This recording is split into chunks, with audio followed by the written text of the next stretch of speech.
आपणकर गंठी देह हाथ बिंधिले आपण कौन करते आपण जदि कौन सी अनप्रेस्क्राइब्ड मेडिसिन किबा किए गोटे कहीदेला कि मेडिसिन ए जगह एमती गोटे मेडिसिन मिलूँ से खाईदे दरज भल हो जाती किसी औषध खाती कि जदि खाऊँ ताले सावधान जातु कहीं बहुत गुड़े ग्लोबल स्टडीज और रिपोर्ट्स कहूँ कि एमती अनेक लोक अच्छा आम देश में जो मैंने माने ये मेडिसिन खाई किडनी अफेक्ट हो जहाँफल क्रोनिक किडनी डिजीज हो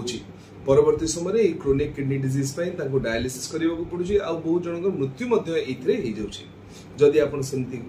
खाऊ ताको बंद कर दिंतु एवं आपणकर नियरेस्ट डाक्तर को जाके परामर्श नियंतु कि कौ मेडिसिन खाइबा उचित स्पेसिफिकली जो माने जो डायबिटीज पेशेंट कि हाइपरटेंसिव पेशेंट से समस्ते या प्रति ध्यान देवा उचित जदि आपको या विषय अधिक जानवर थाए निश्चित भाव में आमको कमेंट सेक्शन में लिखिक जनातु धन्यवाद।